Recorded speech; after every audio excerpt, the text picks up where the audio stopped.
Good morning, everyone. Welcome to Pre-Market News and Views by In the Money Stocks. Today is Tuesday, December 17th, 2013. Thank you all for tuning in. Let's jump right into the charts. As usual, we'll start out with the S&P 500 E-mini futures. What you'll see here is that the futures are flat on the session. They're trading unchanged at the moment at 1786.5 per contract. Now, the market, in all fairness, did have a decent day yesterday. Markets did rally up a little bit, and the Dow put in a pretty decent day. Also, the Russell 2000 as well.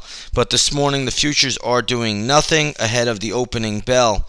So we're going to have to look further. It looks like the market could be on pause mode for that highly anticipated FOMC meeting tomorrow.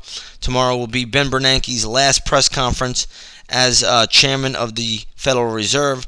So we're going to have to see if there's a taper, if there's not a taper. We'll see what comes out of that. We'll see the reaction of the market, but it looks like right now all things are just remaining calm ahead of the big FOMC announcement tomorrow afternoon. Looking at a few other things here, take a look at the European markets. They are trading lower this morning. You do have the German DAX down about 0.2%. The French CAC 40, though, is down about 0.8%. So that's a pretty decent decline coming out of Europe today, even though the markets across the world are waiting on this Federal Reserve announcement. Last night in Asia, you did have the Nikkei 225 index finish up about 0.8% higher.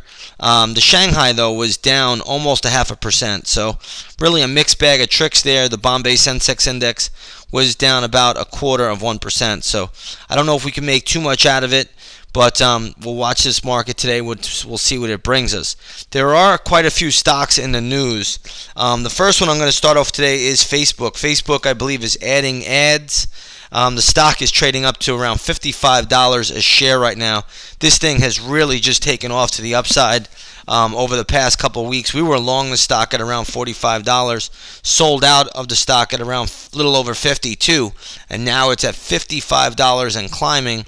Looks like the stock has some momentum. Remember, this coming Friday, Facebook will be added to the S&P 500. So it looks like the stock is showing strong momentum all the way up into that Friday when it gets added to the S&P 500. So tremendous move for Facebook. Looks like they are adding mobile video ads or something like that. You could read the news all about it. We only care about the stock price, and it looks like it is trading at $55 a share this morning. Another stock in the news today is Boeing. Looks like Boeing yesterday increased their dividend. Stock is trading higher. There's pretty good resistance up here around 140, so be a little bit careful. If you own Boeing, I would start to trail the stop loss. Doesn't mean you have to short the stock, but I would not be a buyer of Boeing up here at these levels. Another stock in the news today is KFN. I believe they're being bought out by KKR, which is really the parent company anyway. So KFN, don't touch this one. It is a buyout by KKR. And KKR looks to be trading just a little bit lower. Not going to make too much out of it. It closed at $25.08, now trading at $24.35. But nonetheless, KFN, which is KKR Financial, is being bought out by KKR. So we're going to leave that one alone. Another stock in the news today is Herbalife. Yesterday afternoon, it came out. There was news that came out saying Herbalife's audit was legitimate. Bill Ackman seems to be protesting that a little bit, saying, hey, it doesn't matter. It's still a Ponzi scheme. Either way, he's been getting slaughtered on the trade. The stock today is trading above 76. But what I think traders want to know right now, it is a little bit overbought in the near term. Had that big soaring move yesterday. Stock traded as low as $68 a share yesterday, now trading at 76 today. So don't look for much upside in Herbalife today. I think the stock probably needs to pause. Not saying it's going to pull back much. I really don't know. But what I do know is that you cannot be chasing this thing up here. It's just a big move. Let's take a look at Mercado Libre. This is a little bit on the thinner side, but nonetheless, stock is getting hit a little bit this morning. A level I think that looks really interesting for the stock. Two spots. One would be around the 97.15 level, and then it would be all the way down to around 93.40. Both levels may see some pretty decent support, could get some bounces. So you want to keep Mercado Libre on the watch list today as it is trading lower. I don't know what the news is here. You might have to search it for yourself, but I really am not sure what the news is on this equity. But those are some levels you want to take note of. Let's take a look at Sanderson Farms. This here is an egg and poultry producer. Right now the stock is trading at $70.75. This stock, I believe, reported earnings. This stock has upside to around 72, maybe 72 and a quarter, 72 and a half. But that's where it probably stalls out. So give it the upside bias this morning. Sanderson Farms looks like it's doing pretty well. It should do pretty well.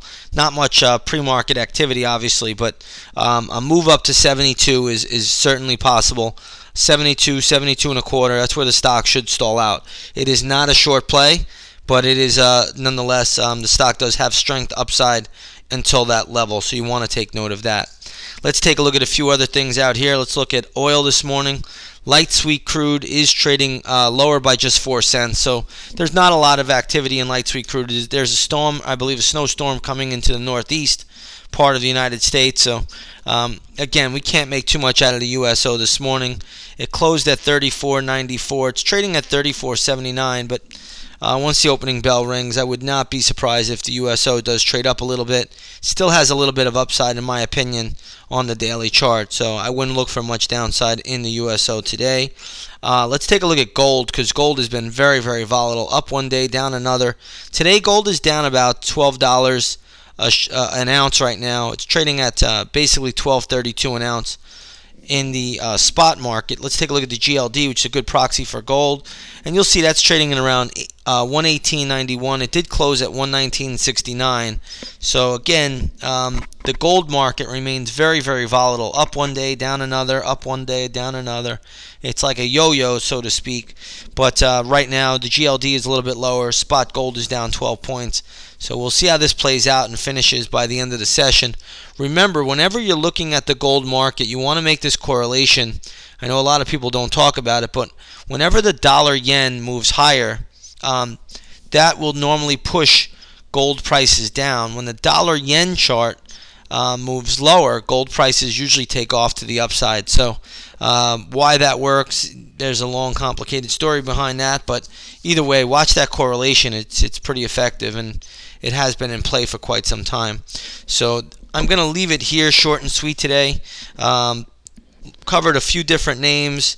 Again, the major market indexes are probably going to really drift sideways. They're really probably on pause or wait for the FOMC announcement. Ben Bernanke's last press conference will be tomorrow. Will the Fed begin to taper its $85 billion a month QE3 program, or will they keep things status quo for the holidays? That's the big question. That's what we'll have to wait and see. And I'm not sure really what they're going to do, but one thing I know is we'll be able to react once they do it, and we'll let the charts tell us what move we should make. With that said, everybody, I want to wish you all a great trading day, and we will see you on the charts.